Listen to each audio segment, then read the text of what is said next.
Hey guys, welcome back to Tinswood Farms. It's been a few weeks now since I've opened these beehives up. A little longer than I wanted to, but we had some things come up.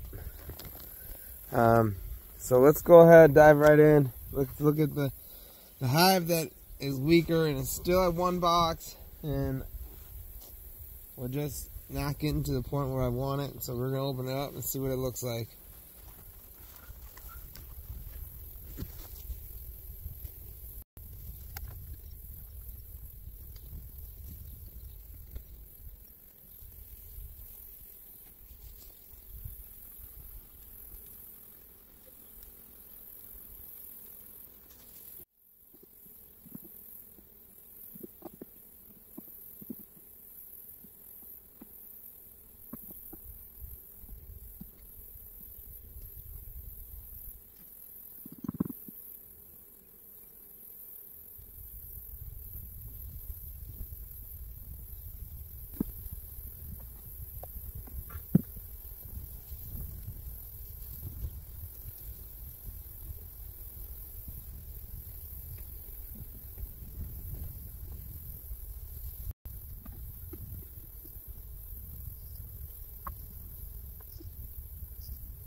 So I did open it up.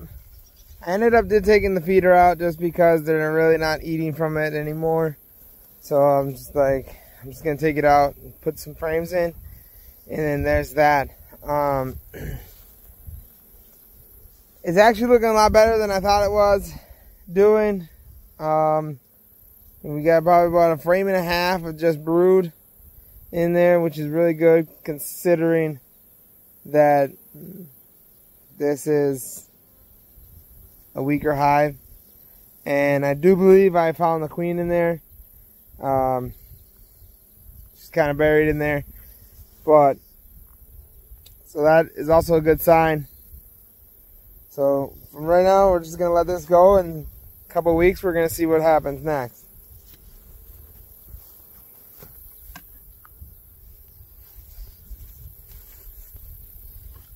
Alright guys, so now let's look at the hive that's doing better.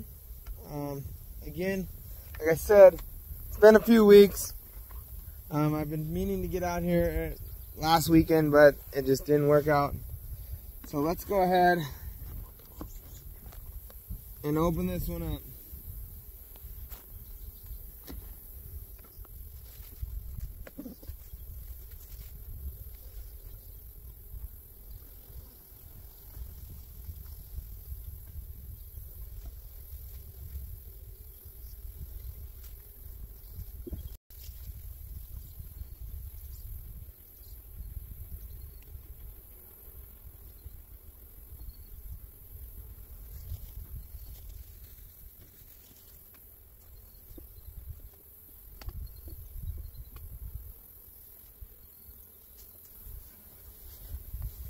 Right now I'm just opening my honey supers up, and they're looking really good so far.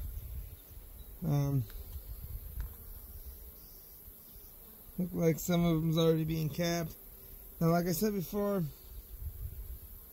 this honey is going to be honey used for them for the winter time, and then next year is what I will be doing, what I will be using for honey.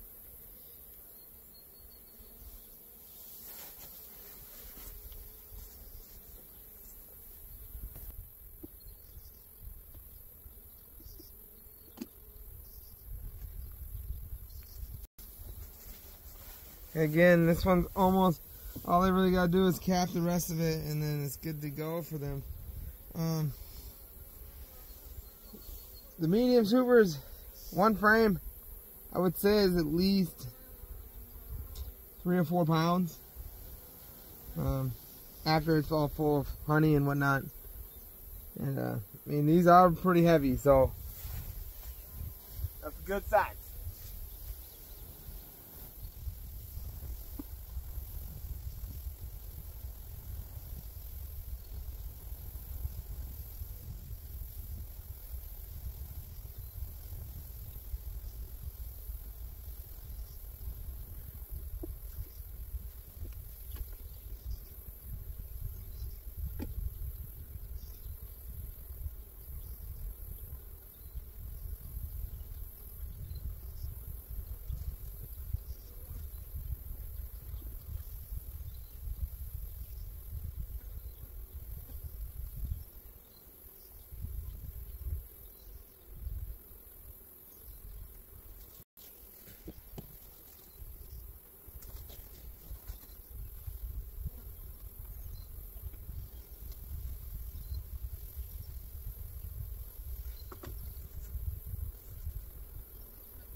So I just did remove this whole box. If I had to guess, it weighs between, I don't even know, 25 and 30 pounds. So if you noticed this last time I put this in, this is a screen to actually prevent the queen from actually going up into the honey supers and laying brood up there, which we don't want. We want it just to be for honey, so then that when we are ready to harvest, we can just harvest that whenever we want. Let's go ahead and see what we can get into inside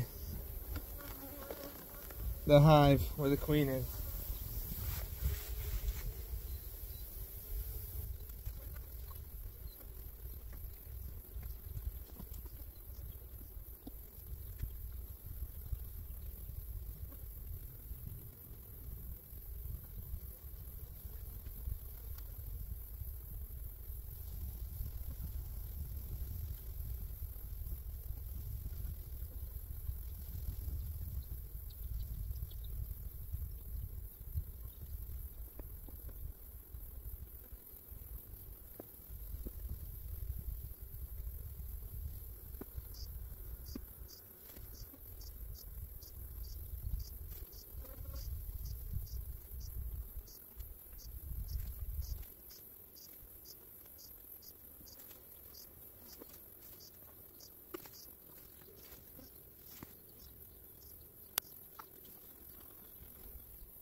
Okay, so this last little bit there, kind of forgot I was gonna put another medium on, and so I just did that real quick.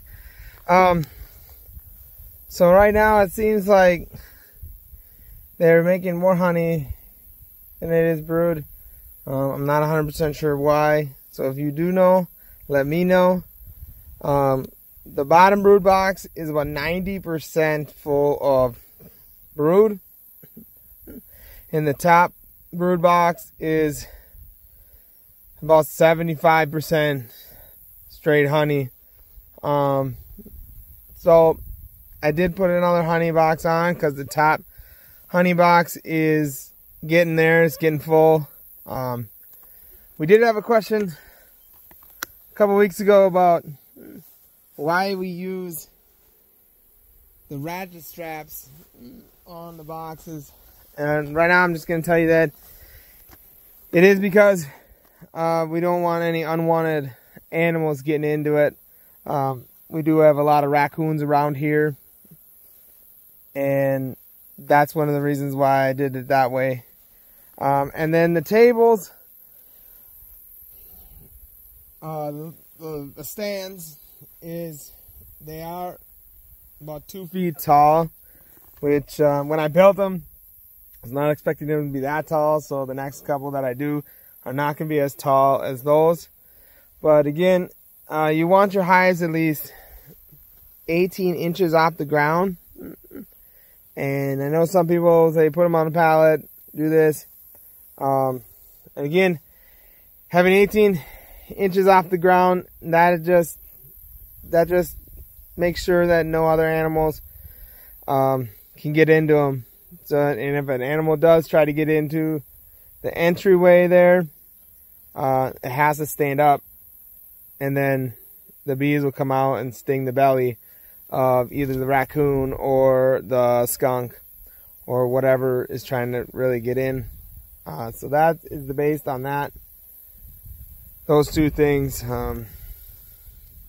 So yeah, if you have any questions, let me know. I'll try my best to answer them. Hit that like button, hit that subscribe button for more videos. I try to get out here about every 2 to 3 weeks to check on these bees. So hit that like, hit that subscribe, and then let's go.